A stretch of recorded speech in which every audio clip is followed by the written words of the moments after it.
Do you want to find a quick and cost-effective way to promote your business? If you answered yes, then I have the solution for you. Learn how to optimize your LinkedIn profile. According to the platform, 48% of people who are active on the platform are monthly users. Meanwhile, 16% of LinkedIn users are on the platform each and every day, which translates to approximately 141 million people who log into the platform each and every day. Meanwhile, LinkedIn also reports that more than 99% of the users on the platform are small and medium-sized business owners, which is a great way to increase your brand awareness and build customer loyalty. The platform estimates that there are currently approximately 10 million small and medium-sized businesses who are using their services. Shannon Kuykendall is a LinkedIn expert and a female entrepreneur who is on a mission to empower female founders to find their voice through digital marketing. She's the innovative founder of Link Her Up, which aims to bridge the gap between female entrepreneurs, their small business, and their digital marketing needs. She's a lead generation strategist, trainer, and digital marketing aficionado. And she joined me this week to have a conversation about how to optimize your profile on LinkedIn, how to take advantage of some of their other features, and succeeding in business as a female entrepreneur, and how to use the digital transformational age to your advantage in business. I'm Kevin McShann. Let's have this conversation.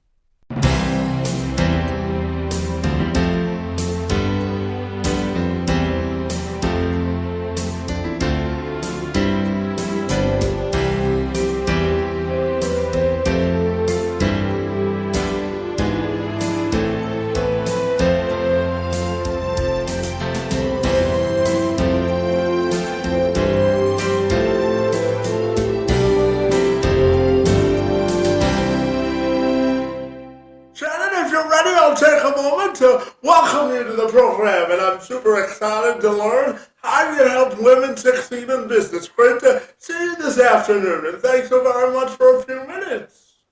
Absolutely. Thank you for having me on the show, Kevin. I really appreciate it. Absolutely no. Shannon, I know that you're all about helping female founders find their sense of empowerment and get the job done the way that they want to by helping them with their marketing needs. So I'm wondering if we could start our conversation by you telling me why you love what you do and what makes you so fabulous. Thank you. You know what? I feel called to do this. It was when I started my entrepreneurial journey, which was about 18 plus years ago. I went from being a technical VA to having my own marketing agency, and then to solely focusing on LinkedIn and helping women really stand out. Also helping women, especially new women entrepreneurs, uh, generate leads for their business so that they could stay in business. It takes a lot of moxie for anybody, women, men, it doesn't matter, to get the courage to start your own business. And so I want to be that person that they can come to because one, I have the experience. I've been in business for a long time. And I can help them facilitate the world of lead generation and LinkedIn. Yeah, absolutely. And I know you're also what they call a fractional chief marketing officer and a LinkedIn expert. So tell me, what's the key, in your opinion, to really generating digital strategies that can win on LinkedIn and the power of the platform as well? So really, it's going to come down to uh, really having a conversation with the female founder or the woman or the man, and trying to really kind of figure out who their target audience is. Um, what is it that they envision their business doing? How can they help other people? And then for me to help them create a strategy that's very specific to them and their business. There's certain steps in a system that we can take, but the messaging that goes out is going to be completely tailored to the client and their business. So, and as a fractional CMO, it's kind of one of those things that I came onto by accident because of my length of time in business and my background in marketing. I have the ability to be able to come in and see what's not working, what is working, and then be able to fix those issues and also put new systems in place to help businesses market more efficiently. Yeah, absolutely. So, Shannon, tell me, what do you think overall, if someone's a LinkedIn novice, what do you think that they need to know? Or even if they've been on the platform for a while, what do you think is the keys to success?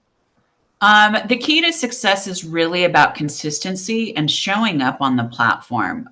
Posting, one piece of content like every month or, once a week isn't going to be enough. You need to show up. If you are using LinkedIn to help grow your business, then you need to be creating content that helps deliver value to your target audience. Like, what are their pain points? Talk about those things. Talk about how you can help fix those things, or maybe give them ideas on ways that they can fix them themselves. It's about reciprocity. All right. So if you're going to show up on LinkedIn, don't just post and ghost. Make sure that you are also going and engaging with other people on LinkedIn, leaving comments and engaging with their content. Yeah, and once you're on LinkedIn for a while, what do you, on the reverse side, what do you think is the key to optimizing your profile? So for me, what I always tell people is if you are using LinkedIn to generate new business, then don't make your profile a resume. You're not looking for a job. You're looking for clients. You're looking for customers. So for me, your profile should be a representation of your website and the messaging that your website delivers. All right. But also making sure that it's your face and not your logo that's on your profile. All right. And making sure that your profile picture is professional and that there are no other people in the image, that it's just you, because people want to do business with people. All right. They see your face, it makes it easier for them to engage with your content. Yeah, and I think LinkedIn's a great way to network for business. I'll give you an example there, Shannon. So I was born with cerebral palsy, so sometimes it's harder for me to get out and about and network with people. So I use platforms like LinkedIn and to socially interact with people because I'm also a motivational speaker. So talk to me about the importance of using LinkedIn as a networking tool because that's what it was originally designed for, right? Absolutely. And, when you think about networking, think about going to a event in person. You're not going to go up to somebody and pitch your services immediately, right? When you meet somebody in person, you ask them what their name is, you ask them what they do, like you engage them, you ask them questions about themselves to get them talking. And it's going to be through that conversation that eventually maybe your services will come up.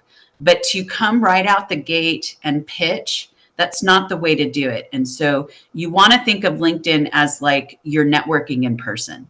All right. Introduce yourself, but don't tell your whole story. Nobody needs to know your whole story right out the gate. Engage them first, ask them questions.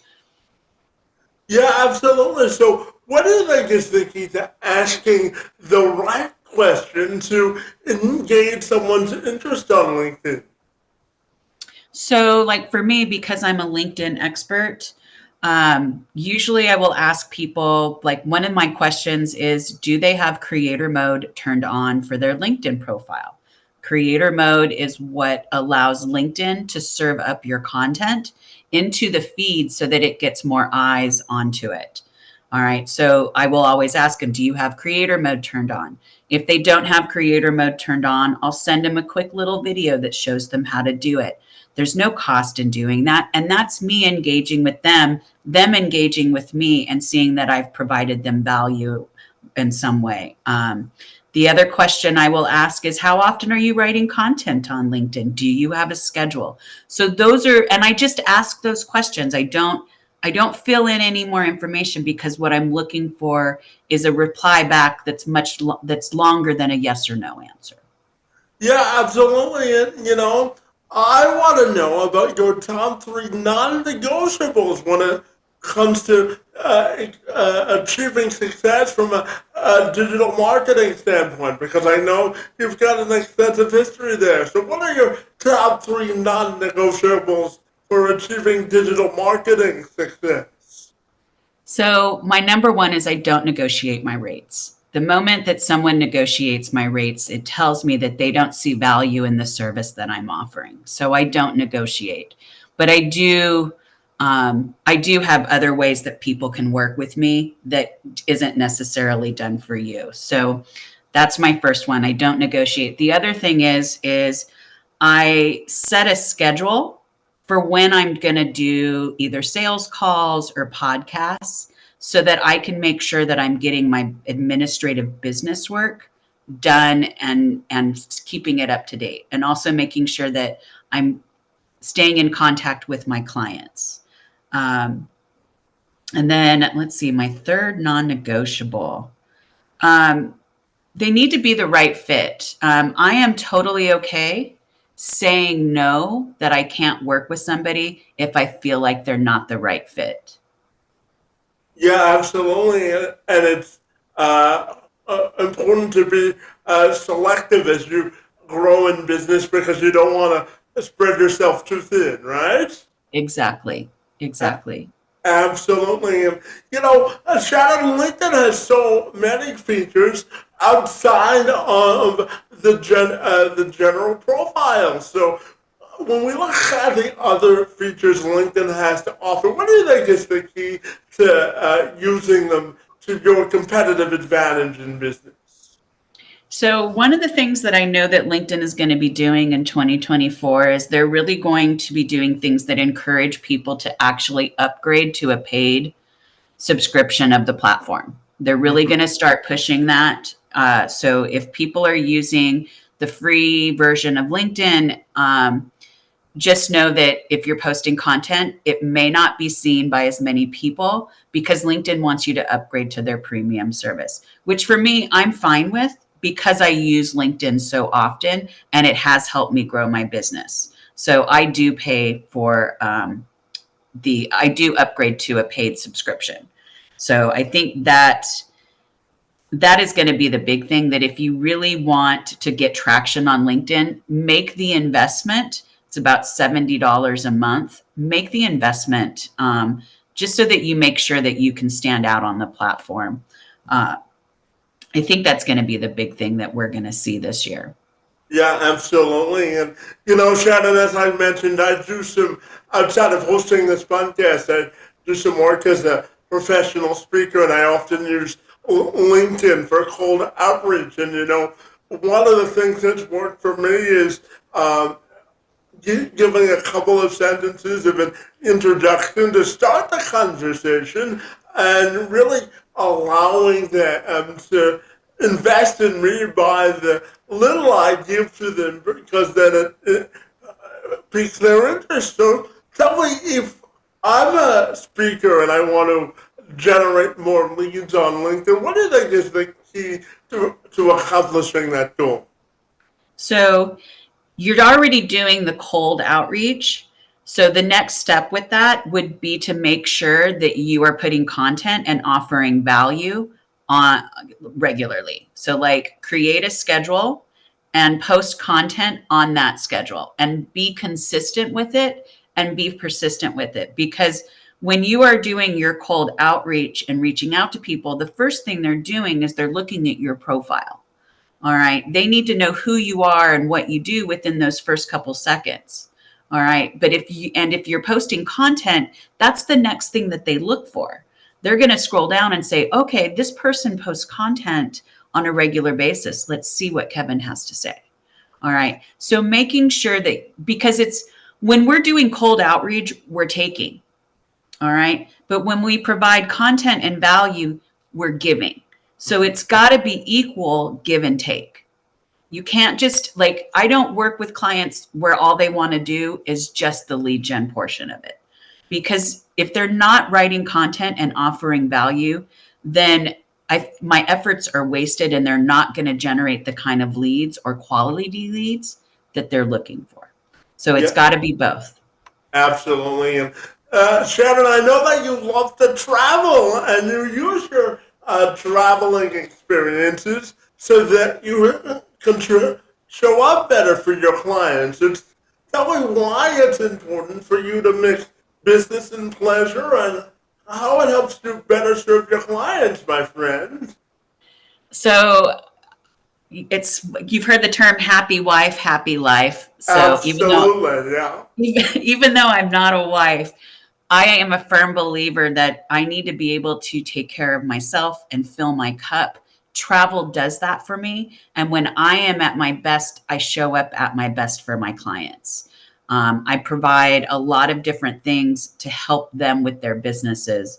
And travel, being exposed to different cultures, has helped me with that.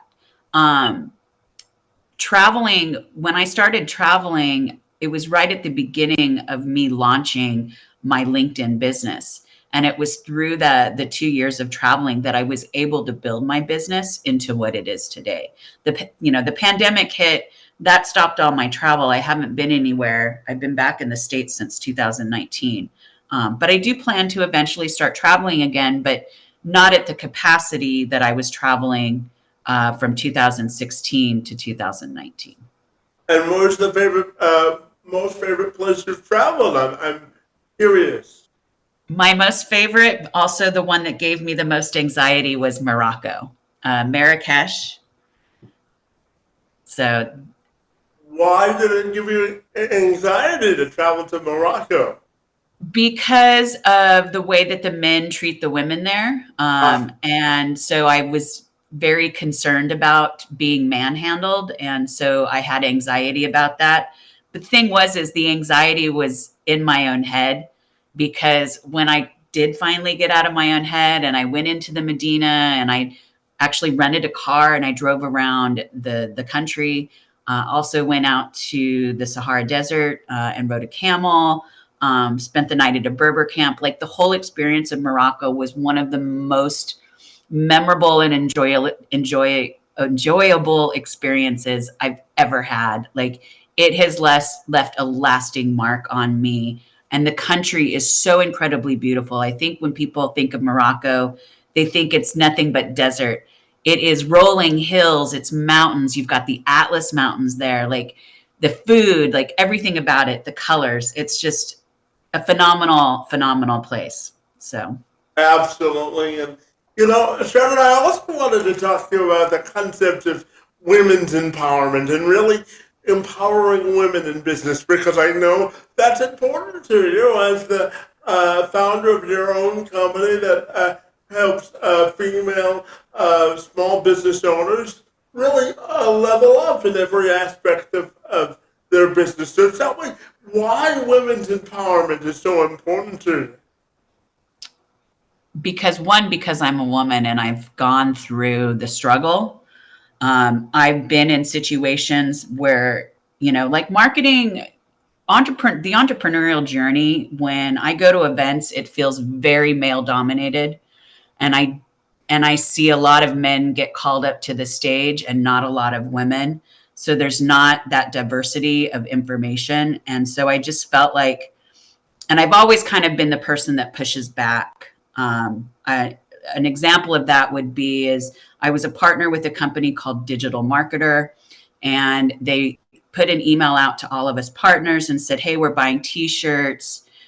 And I put in a request saying, hey, you've got a lot of female entrepreneurs in this partnership. Would you please purchase t-shirts that fit the female body?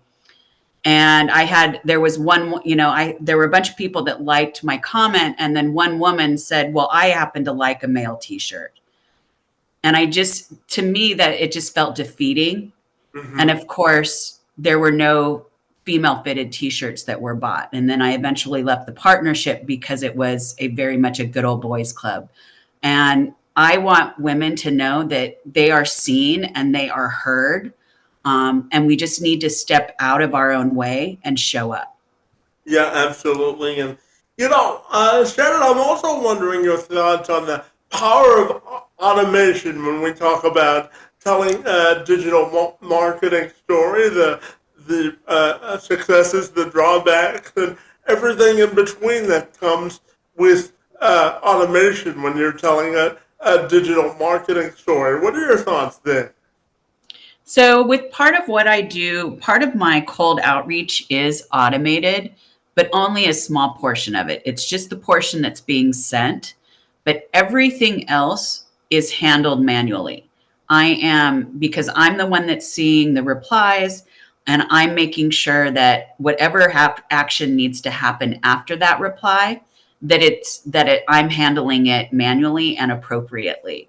The drawback of automation can be that it will do some things, but it doesn't do everything. And that can be really frustrating when people expect that the automation or their email marketing should work when it doesn't. They put all their eggs into one basket saying, well, I bought this tool and it should do everything and it should work.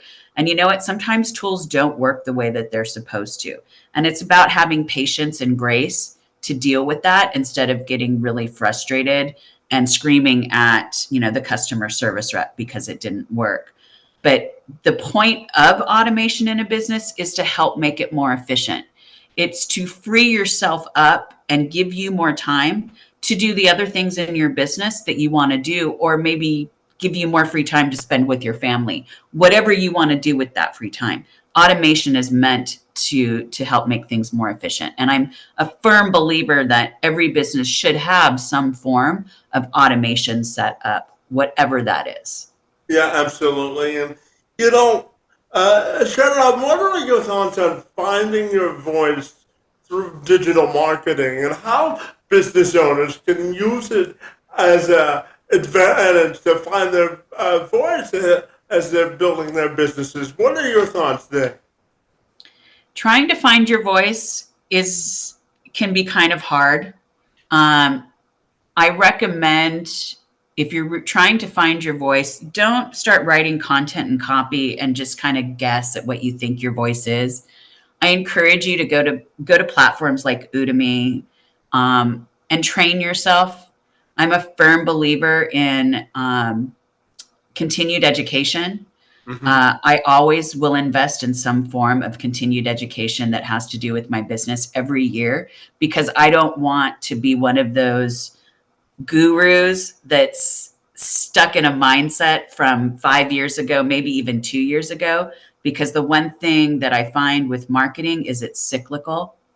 So, if you're trying to find your voice, find people who can help you do that. Find people to talk to that can pull bits and pieces, because trying to do it by yourself can be really difficult and a very frustrating endeavor. Yeah, absolutely. And, Shannon, my last question for you is how I end all my podcasts. And it's by asking how you want your individual, personal, and professional legacy to be defined. So how do you want to be remembered? I want to be remembered as somebody who gave everything that they had to help somebody, that it wasn't about getting paid, that it was about being of service and helping. Like I said, I'm called to do this work. All I want to do is help people. I want to help people stay in business. The world is a strange world right now, and we really need to be thinking about ways that we can, keep our houses and keep food on the table.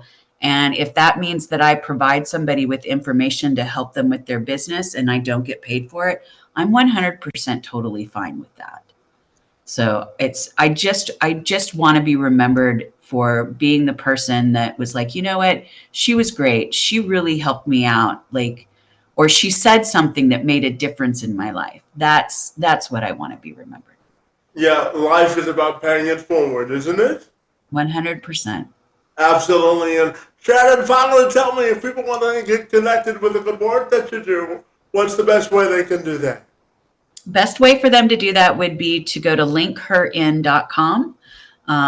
You can see the services that I offer. You could read a little more about me. You can see some content that I've posted on LinkedIn, all kinds of information there. And if you want to schedule a call, there's a link to book a call with me. Fantastic. Well, Shannon, I really want to thank you for the work that you do to help female business founders optimize their presence on LinkedIn, digital media-wise, and throughout the course of every aspect of your business. Your work in the space and time on my behalf is most appreciated, and I want to thank you for being here today. Kevin, thank you so much for having me. I'm honored to be a guest on your show.